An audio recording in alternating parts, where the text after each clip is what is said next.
I'm going to do my UFC 130 predictions. Right, Renan Barão versus Cole Escovedo. Renan Barão is the man who has the whole sentence for his name. Barão is his nickname, Renan is his first name, and then it's D blah blah blah blah blah. He's got an incredibly long name. He's fighting Cole Escovedo, who's been around quite a lot. Now the interesting thing about these two is that they are both extremely good on the ground, and both have, I think, pretty equal stand-up as well. With his record of finishing people, I'm going to go for Renan Barão. Wouldn't be surprised if it starts on their feet and it ends on the ground. So I'm going to go for a bar submission in the second there. Michael McDonald is facing Chris Carriacio. Now, this is another fascinating match here. They're both very evenly matched, I think, despite maybe you knowing one and not the other. And this is how it goes. If the fight goes all the way to decision, Chris Carriacio will win. But I don't think he has the ability straight off to finish, and Michael McDonald does. So that's really my sort of prediction. I think if it finishes, it will be because of Michael McDonald. If it goes to decisions, it will be because of Chris. And I don't know what I think will happen there. I know I've got to choose one, so I'm probably going to choose... I might choose Chris, actually. Yes, I might choose Chris. There we are. Kendall Grove versus Tim Boach. Now, Tim Boach tends to lose to Calibers, although he's quite rounded in the way that he can finish. Kendall Grove, he's just so totally unreliable. He wins one, he loses one, he wins one, he loses one, and there's no real connection between the calibers of people he fights and who he beats. I don't know if he loses this next one, how long his position in the institution is going to be tenable for either.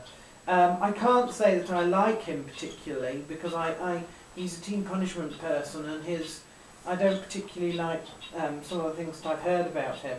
I'm going to say I think Tim Boach will probably win this one, but I might go for decision on it. Kendall Grove, of course, I did meet last year at the UFC 120 Fan Expo in London.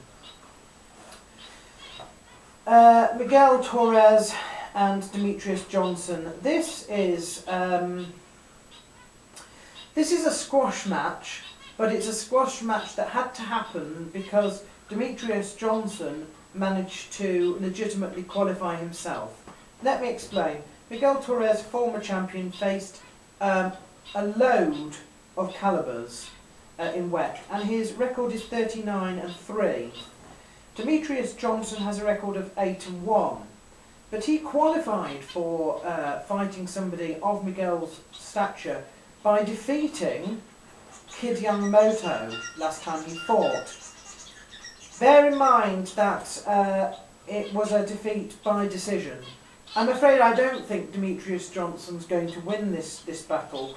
However, you know, all credit to him. He hasn't got much to lose here, I don't think, because Miguel Torres is quite a way above where he is now, and possibly where he wants to go. If Demetrius Johnson was to beat Miguel Torres in this, then he'd suddenly be thrust, you know, into the upper echelons, I believe. So there we are. I'll probably go for Miguel Torres. I'll probably go for TKO in the third. But I think Demetrius Johnson, having looked at his Facebook page and the groups associated with him, is well prepared for this. I don't think he's going to go in with the mindset that he's, you know, going to lose or anything like that. I think he will give as good as he gets.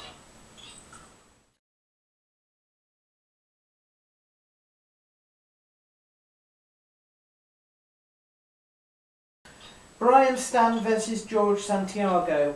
Brian Stan is a TKO expert from Jackson's. George Santiago is returning to the UFC, last seen in 2006. Does have a long winning streak to legitimise that. I'm sorry, that's Trio singing there. But I think that Brian Stan will probably win this one. I'm going for TKO in the second there. He's just faced higher calibers in his background. Thiago Alves versus Rick Story. Kind of surprised to see Thiago Alves this far down the card, but there we are. You know, these two people are absolutely fantastic. Rick Story quite good on the ground, not bad on the feet. Thiago Alves absolutely fantastic on the feet, not so sure he's very good on the ground. This is interesting. Rick Story does have a habit of beating some calibers, but usually that's by split decision. I think he may try with the submission here. I think that he could possibly submit Thiago Alves. I don't know what Thiago Alves is like completely on the ground, and I would love to see Rick Story try that.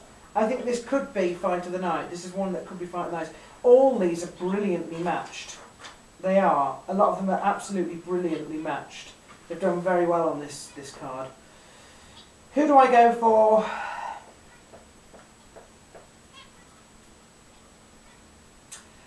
Well, I might go for Rick Story by split decision. That could be wishful thinking. That could be wishful thinking, but there we are. Stefan Struve and Travis Brown. Travis Brown last seen in his draw with Chait Congo. Apart from that draw, he just has a perfect record of 10. Stefan Struve, I know, I've seen him in Cage Gladiators. He's usually a submission fighter, but of late, since being in the UFC, he's tended to go for TKO. I think, I hope that he goes back to his submission here, because I really don't know if he will be able to defeat Travis Brown standing. Pretty sure on the ground he would. I don't know. I'm almost tempted to go for Travis Brown just because I think Stefan Struve might try and stand with him. I shall give. No, I shall go for Stefan Struve, but how I don't know. Frank Mir and Roy Nelson. Who really cares? Roy Nelson, the Blob, tends to lose to calibers. Frank Mir is or was a caliber, but I'm not sure how. I think he's past his best, is Frank Mir, but I'm going to go for him. I will go for him. I might go for a bar submission in the third there. And the main event, Rampage versus Matt Hamill. Do you know, a little while ago I would have said Rampage, absolutely no question. Now, you know, I think Matt Hamill's actually got a very, very good chance. It depends totally, I think, on how well prepared Rampage is for this. If he is as prepared for this as he was in some of his earlier UFC outings, then he would probably win by TKO. If he doesn't, then Matt Hamill I could see going all the way to decision. I'm going to go and say I think Matt Hamill might just do this.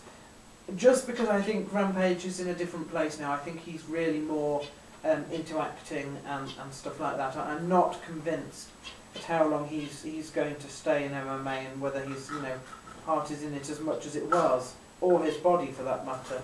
So I'll go for Matt Hamill by decision. I think this card is particularly hard to call. A lot of the matches on this card is, and I also think it's actually a really, really quite a good card.